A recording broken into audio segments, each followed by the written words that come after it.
All right, just do it. That's right. Okay. We're down one guest, possible, but maybe he's late. I don't know. But hey, welcome to Talking Caffeine, the podcast where we talk about whatever we want to talk about. Today, we're talking about science and the people that don't think it's real. Science deniers, a very, very prevalent issue here in America, and unfortunately, America is one of the most undereducated countries in the world, and science deniers are not helping. Between the YEC, the flat earth, the anti-vaxxers, and now the new anti-maskers, it's a I've noticed that as far as science goes, like that, there always has to be like that. There's always anti, like something like of all of science. That's at least what I've noticed. Yeah. I think part of science that is questioning things, really, skeptics and stuff. But I think there's a lot between questioning stuff and being a conspiracy theorist. And I would reword that saying there is a difference between being skeptical and there's a difference between being skeptical and having critical thinking skills. What do you think, Tony? It comes. There's a bunch of issues here, but it comes down to. I mean, people don't tend to understand the concept that science, in its own way, it's about real world application. I'm always talking about that. I debate about that with people all the time. But the other thing that we're seeing, and it's brought up in a lot of memes these days, at least amongst the atheist community, is that this process that we're going through right now, where there's trial and error, where it's right in our face that we do have a potential vaccine or we don't have a potential vaccine, and it might take 6 months, and now it looks like perhaps maybe 3 months. This is frustrating if you're just the kind, if all throughout your entire life, you've only heard about the breakthroughs as they've happened.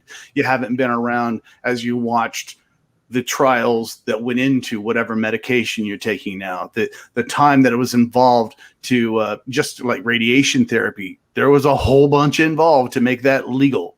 So it's interesting that the public isn't aware that all that goes on just in establishing what is scientific. And if they understood that, they would understand how well we really need to pay attention to what the scientists are telling us, because they've had to go through a lot to prove it to people who were rightfully skeptical. Yeah. Speaking of vaccines, I missed the chickenpox vaccine by a few years. I think it came after a few years after I had gotten. I forget when exactly it was, but I had it in the mid '80s. So, but now they have it now, but. Because that was as a big deal as, say, measles or polio and stuff, or even smallpox. But now, it's like people are like, "Oh, they don't work." But yeah, I did the video about peer review on my show, and it was about the vaccines and all that, all the hoopla that was going on about vaccines having absurd amounts of mercury and being associated with, associated with what's that? Not autism and all that kind of stuff. Yeah, that ridiculous conspiracy. It's going on all the time, and especially when you've got the religious zealotry doesn't help either, because now you've got people that see the idea of an injection and they honestly think that somehow correlates to like a mark that would have been spoken about in Revelation, even though we're not talking about a mark, we're talking about an injection of antibodies. So it's interesting how these conspiracy theories against science, you can never have just one.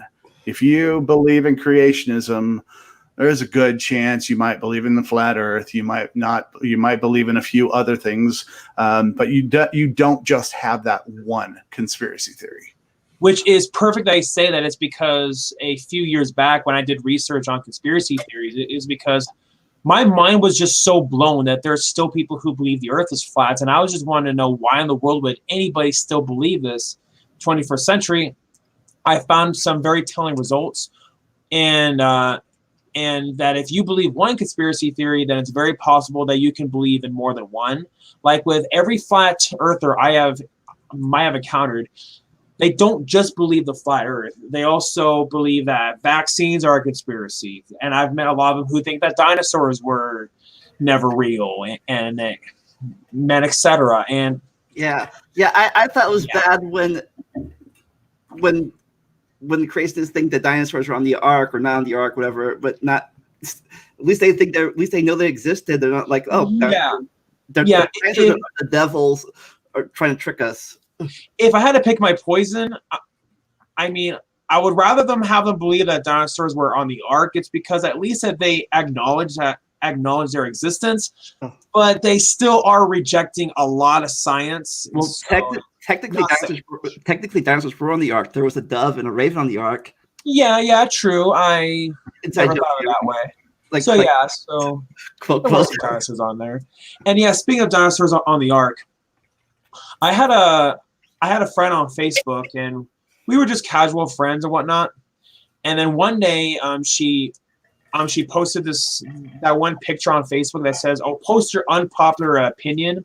And then I put in the comments that the Earth is not 6,000 years old. And then my friend was starting to say how she thinks that dinosaurs were on the ark. And then I give the evidence for why we know that that's not true. And then she unfriended me. She unfriended me over me presenting the evidence to her about what is true. I mean, that's just sad, like that America has gone to that point now, by the fact that people will remove you over you stating what the facts are.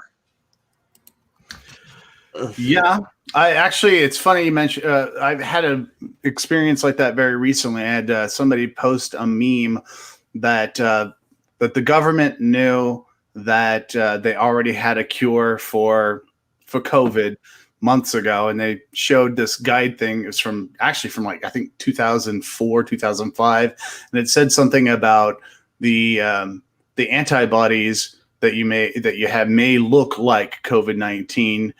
But they aren't, or something to that effect. And I realized, I'm sorry, you may actually have COVID antibodies, but they will be indistinguishable from COVID-19 antibodies. And the point they were making was the antibodies. They weren't talking about the COVID virus. And that's where this person was having a confusion. I kind of tried to explain that, and I lost a friend immediately, but I got to admit, it wasn't a really close friend, but I mean, I lost friendship. Well, at least it wasn't a really close friend, but during our Christmas time, there was an issue like with me and some of my friends, like when I stated to one of my friends I'm a theistic evolutionist, and then some of my friends of mine completely overreacted about it. And then one of them, they made it. Like they blew it out of proportion. And they said I was forcing my beliefs. And then by saying I was a theistic evolutionist. Yeah, I mean, you shouldn't have mentioned being theistic. and so the one of them was gonna send this guy to beat the crap out of me over it. It's like holy crap! It's talk about being blown way out of proportion. And also, and the majority of Christians do accept evolution, and so that's true. Yeah, I mean the things people do, I swear. Yeah, I posted a thing on Facebook. It says, I forget what it was, but basically it says. I've noticed with two people groups on Facebook here. Either you believe the scientists and doctors that have studied years for this, or you think it's all a conspiracy theory by the government to control you. And that first post I got was, well, apparently you didn't see the people dancing in Woohoo, having a party in Woohoo 2 days ago. I'm like, was that doing anything I just said? What was that? Like, well, It's fun when we first put together this plans for this conversation. I've been experiencing a lot of pushback on the sciencing. I've been out debating more, and I've noticed this word bandied about. I'm sure you guys have probably run into it, but if not, I mean, the word is scientism. Oh yeah, I have heard that word. I probably heard that word the most from people who believe the Earth is flat. Okay. I've heard it from that. I've heard it from people that actually accept evolution. I've heard it a lot from creationists, but it's essentially this thing where, because I'm a big advocate for science, and it's going to be very hard to argue with me on that. A lot of people just want to point out that science isn't everything. And so then they accuse me of scientism, but on the conversations that we're having, it's usually a scientific argument versus a philosophical argument. Yeah. And I'm always pointing out that the scientific argument is the one that you can actually do something with, and the philosophical argument is just fun. Yeah, I'm not even that big in science. Never was that big in science, but some of the basic stuff, it's kind of like, I won't say common sense, but it's just like really. But yeah, that's very interesting. Like that Tony said that he has heard people like who accept evolution say that it's because I just never would have thought that anybody who accepts evolution would ever say that. Well, I guess everything. It's like the person, and I don't mean anybody like you at all, Eric, but right. Like somebody who believes in Christianity but thinks that because I'm arguing the science that I'm in some way arguing against religion. Like I'm saying that just because this is true, there's no God. I'm not saying that, but a lot of people think that because I don't really address the God subject at all in my show, that I'm arguing against it. And I think that's probably where that idea of scientism comes in. Like, why didn't you, why don't you accept this argument for God? Well, I'm not saying there is no God. I just don't have an argument for it. I think it also goes back to trying, like people like Kent and stuff, other people trying to lump all the sciences in one little ball instead of separate space for each thing. They're like, this is evolutionism or scientism. They're all like one little subject instead of like this issue here and this issue there and that subject there. Like that has got to be one of like the biggest straw man's from young Earth creationism. Like how they try to equivocate like pretty much all of science with evolution. Like when all that evolution is biology. Evolution has nothing to do with the origins of the universe, and we have had to explain that to so many of them so many times, but they still confuse abiogenesis with evolution. And then during the winter time, another Christian friend of mine was saying, "Oh, well, you believe we came from monkeys? Thinking that we came from modern day monkeys." But I was like, no, monkeys are just our modern day cousins. And then when I explained to her, evolution just explains how once life arrived, how it got so diverse, then she was like, oh, so evolution is not so bad after all. I was like, oh, thank you. Finally, somebody who's actually going to listen to what I say about evolution, who's a younger creation. I think it's actually worse than that in the way that they it's not that they lump all the sciences together. It's they have found a way to actually lump evolution separately and in its own thing with a few other types of science in what they call historical science versus operational science. Yeah, as if they don't have the very same hypotheses, as if any hypothesis about something that would have happened in the past wouldn't have predictions. I don't understand how they can't see that there's no difference there in how science is done, whether you're studying something happening now or in the past. And on top of that, when they use that really bad argument, were you there? I mean, even when I was a young Earth creationist, that was an argument that I didn't use, is because even then I knew how bad of an argument that was. And I mean, you don't have to be there in order to know if something happened. I mean, I wasn't there to see World War I or II happen, but that obviously doesn't mean that they didn't happen. Well, obviously, it definitely didn't happen. We weren't there, so it was all. It was. I can't make a joke about that. It's all right, man. Well, but too soon. Well, I never saw your last video, so it never happened. Yeah. Even though the evidence is there on YouTube and stuff, I didn't see it, so it never happened.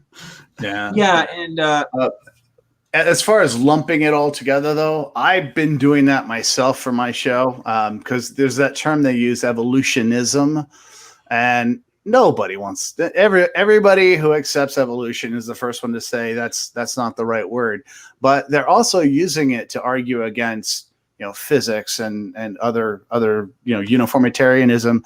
So I've gone ahead and co-opted that word for myself, meaning scientific consensuses, meaning you've accepted the scientific consensus. But since scientific consensuses takes too long to say, I'm going with evolutionist. Although I prefer to go with Ian Juby's term, which is anti-creationist, but I don't like Ian Juby, so I'm just going to have to deal with it. I don't know if you heard this or not.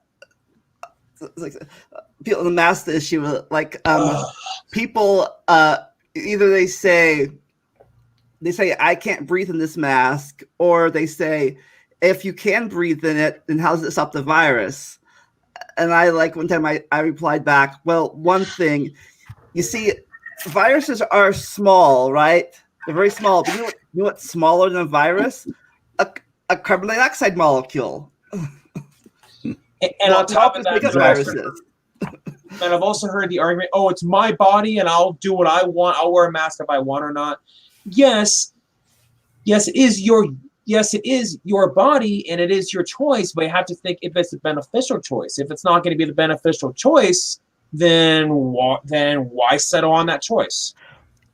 And it's like no one's forcing you to, unless you're going to a store or whatever, no one's forcing you to wear. There's no government thing making you wear a mask 24/7. It's just you feel it in a public space, with closed things, it's like maybe wear one for like 5 minutes, grab your groceries and get out. I'm not going to be surprised, though, is if they end up making it into a law that people have to wear masks when they're out on a public. It's because that some people are just too stubborn for their own good. And then someone smarter made another comment against them, and they said, I guess doctors, are dying for wearing masks 12 hours a day. There was one time, like when me and this one older individual got into a debate on Facebook. She was posting all this really ignorant anti-mask propaganda, and and then I was just correcting her, telling her why this and that's wrong. She got defensive, and then she was all saying, "Oh, so what? So you're saying that you know everything?" It's like, no. I'm not saying I know everything. I'm just saying that you are wrong about this particular thing, and I'm showing you why. And then, yeah, Mom, and then she sent me all the pseudo-scientific links to anti-masks. But what was funny, Facebook, and then I eventually corrected it, and then said, "Oh, well, these sources are unreliable." And then I thought, "Oh, perfect." Were any of these links is he sending you from real doctors or real scientists? And so then after that, I took a snapshot of it, and then I tagged her. I was like, "Hey, I can see you obviously do not fact check," and that's a big problem. I don't think that people know how to fact check a claim. And now, yes, there are claims that may sound convincing, but that is until you fact check it. Yeah. A lot of people just don't do that. They're like, oh, they see something. Oh, that must be true. Without even thinking twice, hey, is this a reliable source, or is this a credible authority figure? There was one anti-masker I had on my Facebook saying, "Oh well, this certain so-and-so person says you shouldn't wear a mask. And then I said, okay, unless if you can give me a source, a legit credible source from that doctor or whoever, then that's just an appeal to authority fallacy. Yeah. This is not a science thing, but I'm also people comparing wearing a mask to being put in the concentration camps. Oh, you seen those? Yeah. I never heard about that. It doesn't matter what you want to complain about. You can find a way to equate it to Hitler and Nazis. It's an online law of conversation. And I mean, it's not like that young Earth creationism, not like that young Earth creationist, like I've tried to equivocate evolution, like with some of the things that Adolf Hitler has said, which is ironic because Adolf Hitler, from my understanding, he actually was a creationist. Yeah, I think he burned Darwin's books or something. So he didn't quite burn Darwin's books, but he did make them illegal, along with anything other than Lamarckism, which, if you know that, the big thing about Darwin is he replaced Lamarck.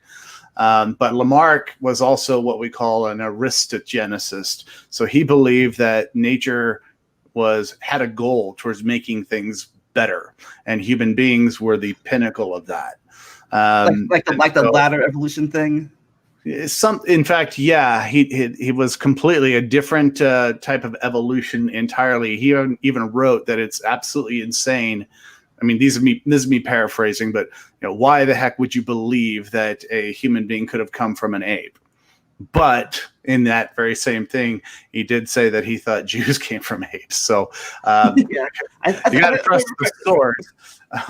If I remember correctly, he thought that like animals could self-improve themselves and then pass it on, like the giraffes like stretch their own necks up there to get the fruit, and then they pass it on, and they pass that on to their kids or whatever, instead of like genetics and stuff, natural selection. Like, oh, yeah, that was Lamarckism. Lamarck believed that changes were intentionally built upon. It was Darwin who just came up with the idea of natural selection and random on random changes. He didn't really know about the mutations. That was like that was I say Grindel. Whoever that genetic that monk guy was. Oh, Gregor Mendel. Yeah. Yes. Yeah. But yeah, so we should get to the heart of the issue. Why do you two think that science denialism is becoming so relevant? I've got a lot of reasons, so I don't want to take up all the time. I'll list. I'll go over a couple of things. Yeah, and then you guys can stop me. Number one, it's going to be very difficult to really teach science correctly because we're teaching it so that you're caught up. When we teach science in schools, it's to get you caught up so you can get out into the world and do something. It's not really so that you can understand that science is a process. And so part of that is that's what you come out of that class. You're trusting what you're taught in class. And then later on, when your preacher teaches you otherwise, you've gotten everything you've gotten on an argument from authority. That's my first idea. I think the problem is sometimes they're teaching younger preachers and the science and parents to do that, or teaching them younger and younger, like, oh, when they're still learning, like, oh, don't do that, don't trust this, and then when they get time to get to school, they're like, my parents says that's wrong, so I'm not even paying attention to it. Right, yeah, and you really nailed it on the coffin. People like Ken Ham, they don't want people, for lack of better words, they don't want people to leave their cult. And so what they try to do is like that they try to emotionally manipulate them into feeling bad for leaving their cult.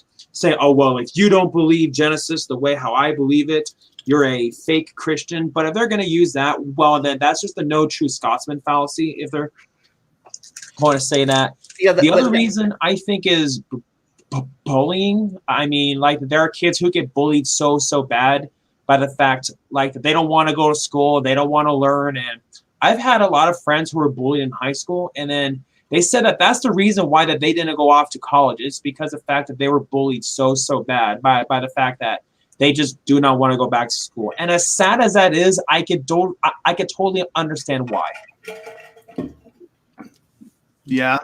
I mean, there's a lot more issues besides that, but yeah. Oh yeah, well, I didn't think we were stopping at one. I thought we were going to exhaust a number of contributing factors. And what the bullying thing is very correct. If you're not going to school, you're not learning. Y'all might also notice that a lot of these people that what is that sound? Oh, chips. Oh, okay. I see. Doritos, yummy. Gotcha. Okay. Well, this show brought to you by Doritos. Hey, what I was going to point out is speaking to not going to school and not getting educated anyway. You'll notice that a lot of people who are creationists, and I'm not attacking this. I'm sure it's a sensitive subject, but a lot of creationists became creationists by way of some kind of drug dependence program that was like maybe AA, where you're forced to, or you're told you need to start believing in God and going to church to get better. And at that church, they teach you about creationism, or people talk to you about creationism, and you accept it. And why do you accept it? Because somehow you use that to motivate yourself to get clean. But you come out of it believing it. You've programmed yourself to become a creationist, and it goes right back to what you were talking about people not completing school, people not getting their education. Because generally, when you make mistakes like that in life, it's usually early when you could have been educated. And also, back to the crazy group thing. I think the other thing is guilty people stay at. I think people sometimes stay in there because of the group, like a group thing. They're like, oh, all my friends are this. And I don't know if I believe it or not, but I want to stay. I want to keep friends with them, so I'm just gonna stay quiet and status quo. I pretended to be a creationist to get a girl's phone number in high school. Oh yeah, I didn't care. And I wasn't interested in her views. And did that work out? No, not at all. Oh, I'm sorry. Like you say, yeah, I married her. No. Now I have kids, but other issues is that I think that people in general are just not motivated, like, to educate themselves. They just feel like that, oh, it's just not worth the hassle. But it's just, that I truly think, just when I went back to school, I've had really great teachers, so I don't think it's necessarily the teachers. It could be some teachers. I mean, there could be some bad teachers out there. Well, I just feel like that people are just not wanting to make that next step because that they don't want to step outside of their comfort zone. But stepping outside of your comfort zone could definitely be a great thing. Well, I think it might be the teacher thing. I think it depends on where the teacher's from, and if they use their own, they override their beliefs with in science. They're like, if, like, say, I don't say politically, like in a certain state, whatever, the states teach certain ways that's not scientific, and they teach this, pass on with the students and stuff. You know what I'm saying? Excuse me. Yeah. Oh yeah. I do. Yeah, and sorry. Oh no, go ahead. But yeah, and honestly, science deniers is actually one of the big components that made me want to go back to, one of the things that made me want to go back to school, is because that I saw just how undereducated America is, and the fact that flat Earth is on the rise. And I said to myself, this is so embarrassing. So, and then what I thought that what I could do to try to help with America being so undereducated is if I go back to school and if I try to better my education, even though that may not help solve the problem entirely, but at least I'm going to help contribute to it at least in some way. Bring it back. I need to get some milk. It's all right, man. Okay. Do what you gotta do, man. But yeah, and going back to conspiracies, when I research flat Earth, I noticed that all these preachers of flat Earth, like, they'll try to make them feel like that. Oh, if you believe in a globe, well, you're insignificant. Your life has no meaning, and then they really like to get into your head, like they like to have that emotional manipulation, which is totally not true by the fact that, oh, if you believe in a globe, then you have no purpose. Like when the majority of the population believes in a globe, man, yet we all have found meaning in our lives. So, yeah.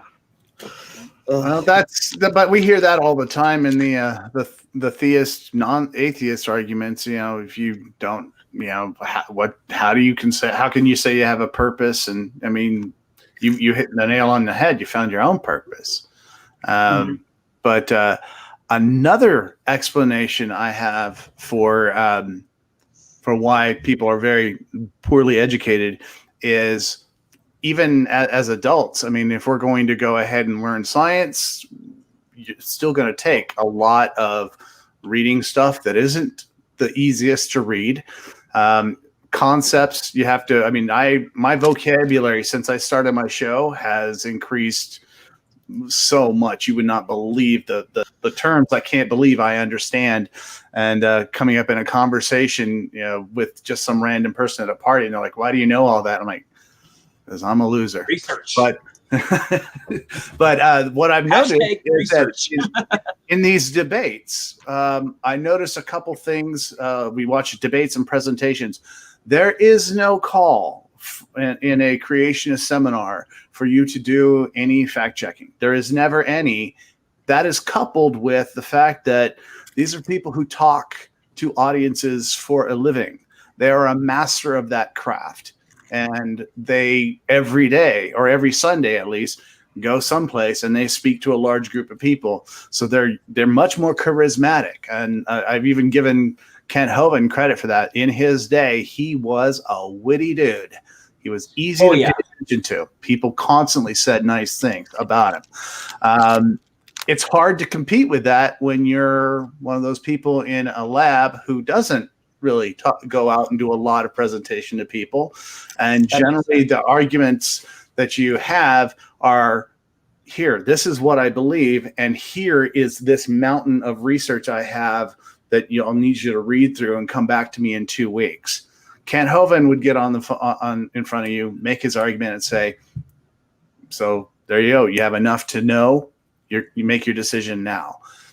If that's what you're forced to at the end of a debate, and all you have is 30 seconds to decide who you think won, you're going to go with Kent, and you're probably going to forget everything that was discussed in that conversation. You're just going to walk away with creationism is right. Yeah, and that's something that I've had to deal with in the comment section of my debate with Kent Hovind. If you go to the comment section, it's mostly a bunch of salty YECs trying to argue about why I lost with these really, really bad arguments.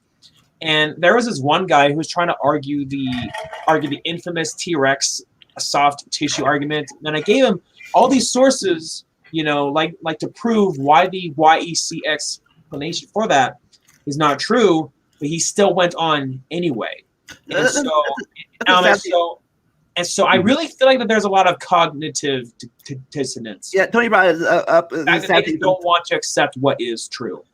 I said, no, I think Tony brought this up. Sad sometimes. Sometimes it's not the best argument that wins. Sometimes it's the person who seems like the most. It's like the most pleasant person to talking. Oh, he's a nice person. He sounds good. I'll agree with him. The other guy's like yelling, so whatever. Yeah. His show is constructed very well. Every time for a while, when you'd see him at a debate, when he introduces himself, he would always say, "My name's Kent Hovind, and I have 3 children, one of each." And then, he's got 2 kids, or 2 kids that are one gender and one. But that was, his whole opening thing is, "I'm a charming guy, He's getting to know you. And this is something we use in comedy. When I used to be a stand-up comic, you go out, you deliver a couple jokes before you start going into your material because you want them to be on your side. It's a technique that I'll bet you no scientist needs to bother with, because formal debates aren't won with your charisma.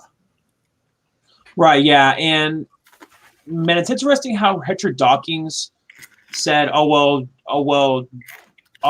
don't debate creationists. And then after that, Bill Nye famously debated Ken Ham. There are people who say that Bill Nye shouldn't have, and there's those who say that he should have. I mean, granted, because of that debate was why that the infamous Ark Encounter got funded, but yet, Bill Nye actually did reach to some people who were YECs, and then they said because of that debate is why that they left YECs. So it's kind of a double-edged sword. When they say real scientists don't have time to debate. That's actually my feeling on it, that real scientists shouldn't be debating creationists because they've actually got stuff to do, and the stuff that they've done so far actually works. That's why they're employed. Again, science comes down to real world applications, and the only way you can make a profit off of scientific discovery is if it can be used in the real world. It's frustrating. You're absolutely right that the best argument doesn't usually win.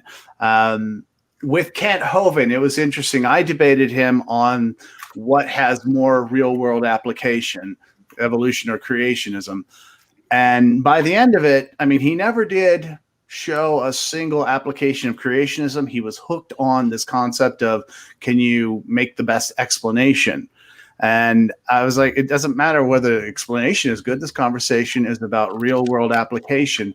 And we never did get to do our closing arguments because he wanted to go. And I've debated a few other people on real world applications in science. And I like to simplify it down to that. Okay. Creationism, for example, I did a conversation with somebody recently, and I mentioned that uniformitarianism, you use the assumptions to discover where oil is. You can predict it. And in the process of that conversation, somebody offered up a creationist paper that has a completely different physical model for how a salt dome could end up above an oil deposit. And my response was, because that was his response saying, well, that's how it's a better explanation. My response was, when has anybody ever used this model and found oil? Mm-hmm. It's not about the explanation. His explanation looked gorgeous. I mean, I couldn't understand all of it, but I asked, when was it ever used? Who ever found oil by using this model? Not even once. Not once. I had a debate with Nephilim Free. He mentioned Russell Humphreys. Now, I did a video on Russell Humphreys' supposed predictions of the planetary gravitational fields. Suffice to say, he made maybe 2-3 predictions. One of them was completely wrong. The other two were so wide in their range that they could have applied to just about any object that was between the size of the Earth and Saturn. NASA's prediction, which was much smaller. So anyway, I can tell you this: the concept is starting to come up, though, in some of the debates. I think I've seen Standing for Truth propose some kind of predictive model through creationism. I just haven't read it yet. Are either of you familiar with it? Yeah, I think that was when he debated Tom. I believe that was when he debated Tom Jump about if creationism has a pretty predictable capabilities to it, and yeah, that was on Modern Day Debate sometime last year. It definitely was before the pandemic, but yeah, I think I know what you're talking about. But most of the stuff that he uses is all arguments from Nathaniel Jeanson, which Nathaniel Jeanson has actually published peer-reviewed papers, but none of them have anything to do with creationism. Okay. One thing I noticed about basically where Ken Ham's party, and stuff. they have real scientists and stuff. They are real PhDs, but the subject they talk about is never the subject of their what's the word, teaching. Like somebody in geology would talk about biology, and vice versa. Somebody talking about biology. Somebody studies biology would be talking about geology or space, whatever. You know, they don't talk about their own subject, right? Because they did that, they're like, oh, that's wrong. But hey, guys, I have some family stuff to attend. Like some family stuff came up. If I So knew I'm that, gonna have to leave a little bit early. But thank you all so much. If I knew that, I would start this earlier. Bye bye. And then there's two. That's okay. Keep going. What's your next? Let's see. I'm trying. I have some notes here, but we went through. I didn't want to spend a whole bunch of time going over debates, though, because I mean, basically, actually, you know what? Of all I'm doing a series on real world applications. The most recent one was actually with some guy by the name of Otangelo Grosso. And it was interesting because the title of the debate, even the way it was titled on the video, was which has more real world applications. And then, you know, I did my opening statement about real world applications. And then when he began his response, his first words were, there are no real world applications for creationism. And I'm going to show Tony why that doesn't matter. And then he went through a bunch of better explanations once again, without even addressing, you know, the strength of how we find stuff, how we discover stuff through science. Okay. I'm sorry, did I bore you? No, I'm just not good. It takes me a while to gather my thoughts. If it means anything, my own voice puts me to sleep. So there's like three or more people here. So dead air isn't as repellent. But all right. So let me think.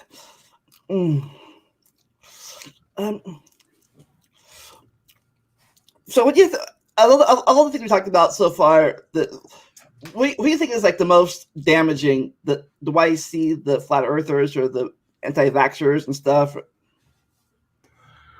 Well, definitely, I would say the anti-vaxxers are certainly the most dangerous in even the long run, and somewhat the short run.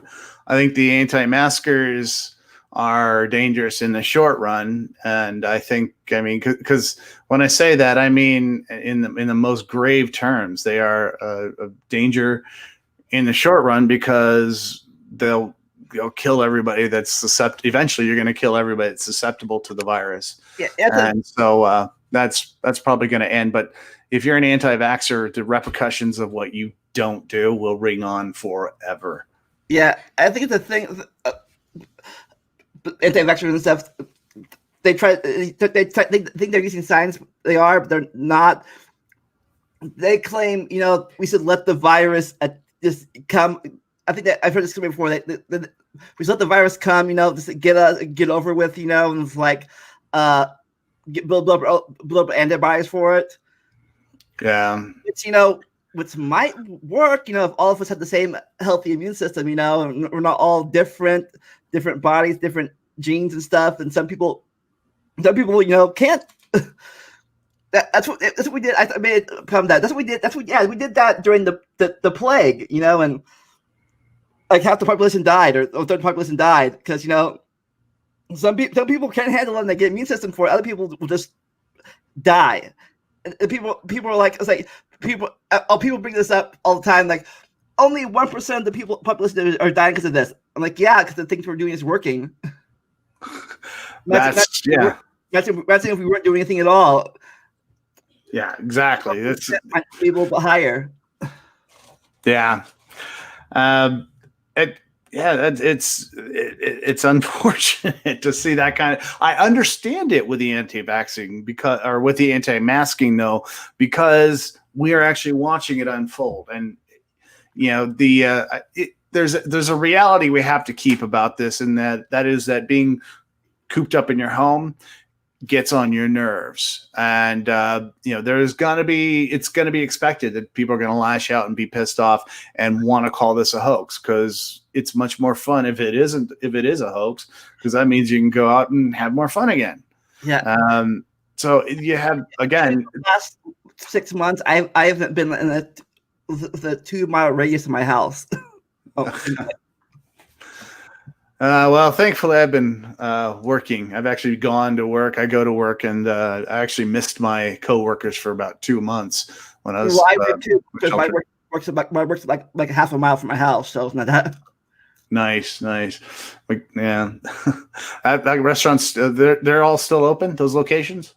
Yeah, they're all drive-through right now, but some are carry out. Very little are actually dine in. Will they let you walk up and order food, or they're strictly enforcing the drive up thing? Drive. So if I want food, I gotta do the DoorDash and stuff. Oh, really? Okay. That's I have a car, so I gotta DoorDash it. That sucks. That's terrible. Okay. As far as more about science denial, I really do want to stress that people do that. It's not that we have this unwavering faith in science. It's not we think it's such a wonderful thing that we shouldn't pay attention to anything else. There are other philosophies that are also just as important as science. I would say, aesthetics is very important philosophy. It helps people. It is something that actually has a real world application, and it is still a philosophy. Anytime you're doing music, you are philosophizing. If you're telling a joke, if you're telling a story, you're a philosopher. You're using that. That's a very helpful. That's very helpful. Even religion has its uses. I'm not a believer. No disrespect to Eric. I'm not a believer, but I can see how any kind of delusion can be used in a positive way. It's unfortunate that we think the word delusion is negative. But you do see it happening. You do see people winning because of delusions. Mike Tyson knocked out Michael Spinks in 45 seconds because he was under the impression that if he didn't knock him out in less than a minute, he was going to lose the entire purse for the fight. So delusions can help you. Like I said, again, there's a line between questioning things and conspiracy. Being a conspiracy theorist, I think. Yeah, it really the problem for me is when it crosses over into me. I mean, if you want to believe it, believe it.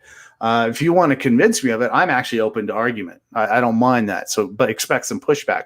But the minute you want the government to legislate your belief on me, I have an issue with that. And when it comes to evolution, it's not that I have a belief in it. It's that it's got applications. We can use it, and we can't do anything with creationism. So don't legally mandate it on me. Oh yeah. I think it's because of the evolution that even say evolution instead that we have vaccines now, not say all of them, but we stay how viruses change, we can keep updated with them, that's evolutionary medicine.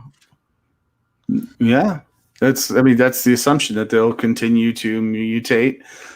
They can predict how they're going to mutate by the, but actually I don't know the details on how they do that, but they do predict a number of mutations. Although it is also safe to say that they pretty much have to react to the changes. So it's not mostly prediction; it's occasionally prediction.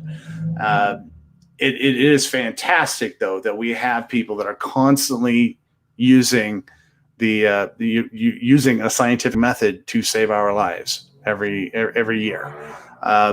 There's probably a number of flus we've had that might have even been like a plague had they gone out of control. So there's a lot to be said for science. Yeah, I don't think about the evolution and stuff, viruses and stuff. People like why do I need a new flu vaccine every year if the vaccines work? Do they ask that question? Yeah, people like. Oh. Yeah, people ask that. People like that. If the vaccines work, I come in a new one every year because there's different viruses every year. Do they? Okay, so they change. And obviously, I mean, just as well as I do that viruses evolve, in fact, faster than specifically living things. Their genomes have no natural selection of any sort, so they change extremely rapidly compared to human beings. Yeah. Oh, I saw another side thing. The medicine and stuff. I think I saw this thing that I thought was interesting about people. They use this more in the East, I think, now they do in the West, but using bacterial phages instead of antibodies. Science, you heard that? I've heard of that. And I think there's probably quite a bit we could explore from viruses and what their relationship is to life. Whether it's phages, obviously, yeah, a phage is. I wouldn't be surprised. Is CRISPR a bacteria or CRISPR from a virus? I think it's from a virus, isn't it? I'm not sure, but basically they're talking about how bacteria eventually antibacterial stuff. Bacteria can learn how to evolve, be resistant to antibacterial. And the same thing goes to the virus, but then the virus and the bacteria are more at a war with each other. Once the antibacteria is gone, they can't really fix it. But once the virus is, they're back and forth. Oh, the virus finds a way. The bacteria finds a way back. It's like an arms race thing. It is an arms race, and it's unfortunate we have to use those terms. That's another thing that we were talking about. Why is there so much science denial? We talk about it in terms of intention. We were talking about how the bacteria learned to deal with a virus. And as you know, really, it didn't learn anything. It just, out of a certain population, a couple of them had a mutation that made them resistant to that virus. They didn't learn anything. It just accidentally got passed on to them. And even now, it's unfortunate we have to have these ways of speaking about it, because it's easy to talk about it. If I was to say it just happened to be selective, it would be a boring conversation. I think I agree with that right there. Like people, they use real world. We try to use real world language, like the information thing. Mm-hmm. Like no new information, code, alphabet, punctuation. These are terms that we hear bandied about, but they're really meant to make it easier for us to understand. They don't literally mean somebody wrote down something and that's a code. That isn't what it is at all. It's interesting that you mentioned information, because that's actually going to be the next episode of my show. I'm knee deep in that one because I actually had to take some classes. How's those classes coming? Not good. No, they're doing all right. I just the first couple of weeks I thought this isn't for me. Did they? Now, was it delayed because of the COVID or you do online now or? I'm doing it online, but there's a lot of testing involved, and there's once I get, it's through Yale University, but strangely enough, it's not expensive. I don't know why. You can say you can say you're a Yale graduate now, huh? No, I can say I passed a class at Yale. That's all I can say. Oh, have you learned during your classes? Have you learned anything that you weren't planning on learning, but you learned, but you like some just surprise that you learned because of that? You weren't.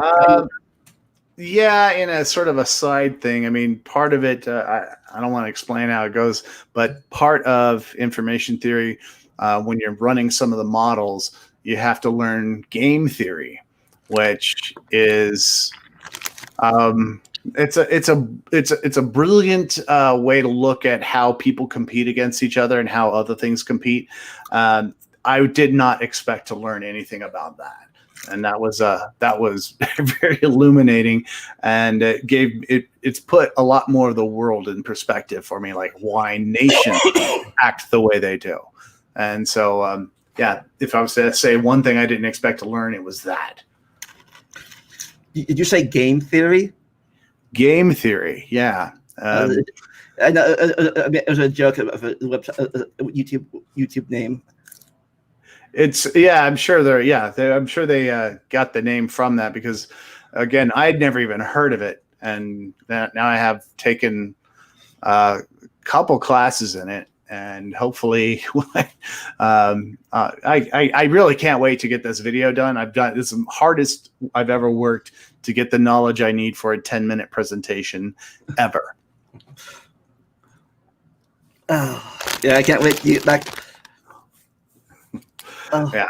So gonna have that much study for your next few videos too? The other, that's the thing, is the reason why I'm spending so much time on this one now and not going on to other videos is because I have a steadfast obsession with giving what I promised in the show. And the last thing, if you notice at the end, there's always that little thing that kind of gives you the image that's going to be the title card for the next episode. Well, I already posted it in the previous episodes, and now I'm like, I got to get this one done. After that, I mean, I've got subjects that are really mundane. I'm going to do a sequel to Academic Squelching, which is those scientists that claim they were kicked out of academia because they were exposing the truth of creationism to a conspiracy of evolutionists. I mean, just a few other things, and then I'll conclude the bulk of the series, but it's learning information theory is it's interesting, because at first you're just learning concepts, and only now am I learning how to apply it, which is going to be interesting as well I think to express. Yeah, you brought up a lot before, but people don't like to read, and I think typically sometimes a lot of books I have now are audiobooks, mostly science audiobooks. I don't blame you for that. I mean, I listen to a lot of audiobooks unless it's something really technical, because if it's a scientific paper, they don't release them in audio form. But it'd be kind of funny if they did. But when it comes to just casual reading, or even the last time I read the Bible, all audiobook, and it's not because I'm too lazy to read. It's because I don't always like wearing my glasses. It sometimes hurts to read. So the only reason I have my glasses on now is so I can see the screen clearly, just in case I have to pop up a quick graphic. Yeah, I wish I could do that, but I can barely see you. Oh man. I can see, but there's a little blur there. So any other subjects about science denial you had to bring up? I did have something, but I can't understand the note I left. Something about denying. Oh, you know what it is? Oh, here's another one. Denying scientific facts. Well, let me start the first one. Predicting scientific facts after they've already been discovered. And that's a lot of what you're going to see with Standing for Truth. A couple other people that are very popular, actually most creationists, are going to say, well, we see this, which would be expected if you accepted the creation model, which it's very easy to say that after the fact. That's not a prediction. That's a post addiction, or a retro addiction is what I've been calling it. But apparently somebody else has actually used the term post diction. We can predict the past, which to me seems absolutely silly. And then the other one that I was going to bring up is denying a particular scientific fact unless it happens to work for creationism. And the perfect is radiometric dating, especially carbon dating, because carbon dating only really effective for 50,000 years. Most of the stuff we carbon date is within the last 8 8,000 years, and usually an artifact from a human being. So most of those things that actually human beings have been involved with, when we carbon date those, creationists love to use that. I mean, they'll reach to that to say, this is the age of this. It's proven, it's in the Bible, it's this old. That's how we know it. But the minute you carbon date a piece of Bronze Age, weaponry, or not Bronze Age, let's just say, Paleolithic, armament, like a I don't know, a hand axe or something, to around 50,000 years, all of a sudden you get a little pushback. No, carbon dating's not relatable or not reliable. Yeah, I have a question about that. Is carbon dating? I was so confused. Carbon dating is that carbon dating only for things that were once living, or that could be any?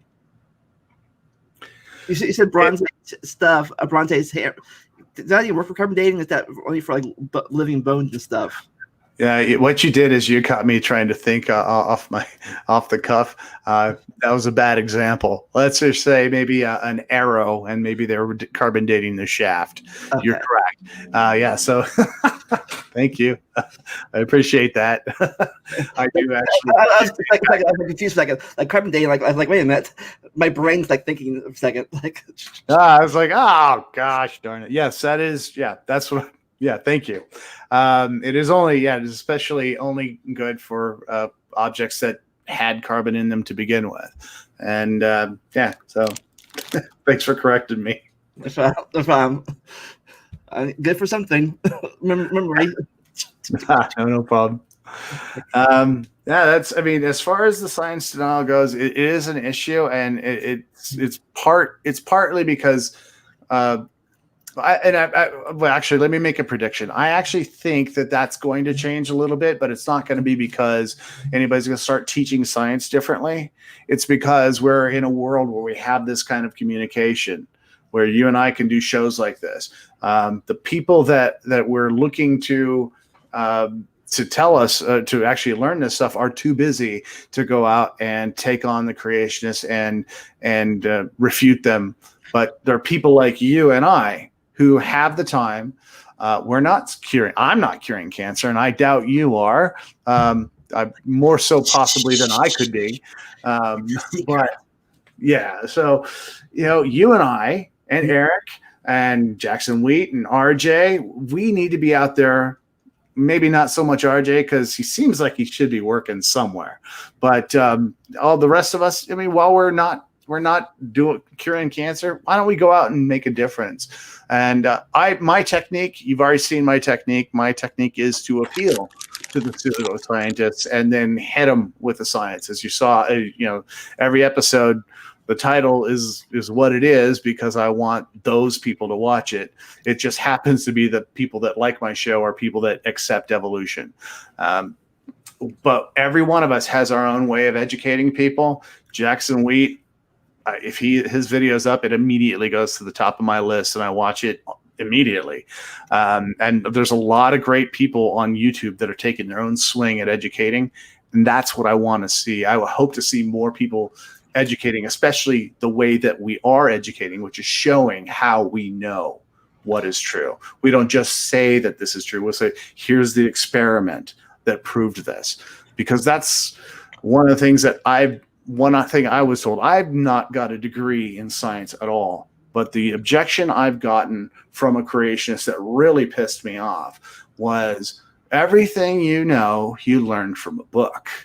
And if you know anything about a science class, there is a concurrent lab class or field class that you have to take with every single science class you take, where you're going out there performing the observations or experiments that are being discussed in the class. That needs to be taken into account, but for the most part, people just assume it's like high school where you're studying from books. We need to be out there educating people. The scientists have got shit to do, though. Yeah, I agree. People like us, I won't say dumb it down for the common people, but we do kind of. We kind of like take what they think that, and we again, like you said, we use words people can understand, because sometimes it also confuses people too, or misunderstand. That's the problem, you know. We had to use words so people can understand, but then the people misinterpret those words. Yeah. Well, yeah, there's a number of words that are misinterpreted, just like falsify. When Kent Hovind read that the horse family tree had been falsified, he was using it as if it was like you're falsifying records or you're falsifying a document and turning it in, which is a felony or something like that. He didn't mean that basically somebody had disproven it, and that's how it was falsified. He made it sound like it was an intentional dishonesty rather than a best guess that was improved upon. Yeah, I think people. I also think people sometimes, like, especially say more craziness than other people. Even people don't be crazy. I think I mentioned this during when I was talking with Bill Ludlow, that sometimes science doesn't catch up with modern day studies. You know, some people are studying, like, but craziness do that all the time, but they're studying older science, but 20 years later, it's totally different than it was 20 years ago. Sometimes, you know.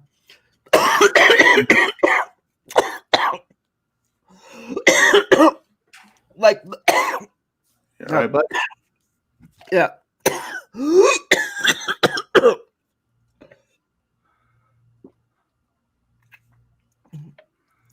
Like, some people still think that evolution, like horses and humans, were a linear thing. That is also true. I've noticed that. That's always going to be an issue, though, visualizing things, because that's another thing that people deny about science, or that leads to science denial, is when you go to a museum and maybe they have an outdated display. Then suddenly the response was, yeah, the evolutionists wanted you to believe that particular species had a fluke on its tail when it didn't, or when it most likely didn't. And it was just a bunch of evolutionists trying to deceive you, rather than, you know, just trying to fill in the holes so that it's an interesting display. When you say dumb down the language, you're there's part of that. The other part, and it's actually more important to keep it in this point of view, it needs to be interesting. That's the thing. And if it needs to be dumbed down to be interesting, great. If it needs to be dumbed down to be explained, then that's what you have to do. And if there needs to be a little speculation in presentation of the visuals, I mean, you've got to do that. But it's unfortunate that, you know, for some reason, people think these are being presented as 100% truth, or like it's meant as propaganda to promote something else. I did an episode on that too. It's the best we can do. I know that you and I and Eric, we can meet people halfway. They got to meet us too, though. I think these debates do a lot. At least individually, we can talk about it. And what I'd really want to do is see a creationist just present something that we can do with their scientific model, if they have one. Just show us something we can do with it. And that's how I feel about any science denier. Well, I like your proposal. What can we do with it? Yeah, like how does this affect? How does it affect the world in the future? Yeah, or even in the present. I mean, there's a model that was presented to me of how salt domes are formed. It makes sense to me. I look at it and I don't have too many refutations for it, but again, nobody's used it. So it can make sense. It can be consistent. But if it has no application, how do you know it's accurate? True. Any other subject? Any other on your list? I have nothing else on my list.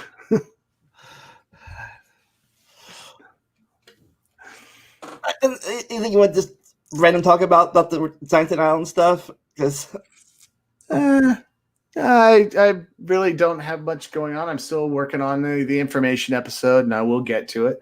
It'll be coming out after that. I intend to be doing a lot more, actually doing more rounds on the internet, doing debates and stuff like that. So hopefully I'll get something expressed out in the open in the next couple months that looks interesting. But the other thing is those debates that I've been doing, I am going to put them into sort of another presentation so I can go over exactly this subject, the state of science denialism, using those debates and a few other sources, some of them my own, some of them. Episode 99, how debates taught me real science. And now it's going to be separate. It's not going to be part of the series. It's going to be completely different. I don't want it to be part. I wouldn't want to besmirch my series with that particular one. Because it just doesn't fit. I have actually tried to make sure that all the arguments on that show are about creationism, that the creationists are making that argument still, and then they go from there. If it's just an argument for the existence of God, I don't have any interest in refuting the existence of God. I don't believe in a God, but I have no interest in refuting it either. Yeah, that's the thing about I think the science and the thing about science denial debates that they try to lump them. The thing about science denial, I think, and back to the subject again, they're like it all goes back to say God, you deny God because you believe this thing or whatever, like you believe in evolution, so you're a God denier or whatever. You know what I'm saying? Yeah, they're conflating creationism and Christianity as if they're the same thing. And I could be called a God denier, but I don't care. It doesn't have any until you can show me why I even should care. I've been told that maybe I might suffer after I die. I don't see any reason to believe that, but maybe. And when they tell me about the suffering, my first question is, well, what if you're into that kind of thing? I mean, that sounds like heaven to some people. The masochist. Indeed.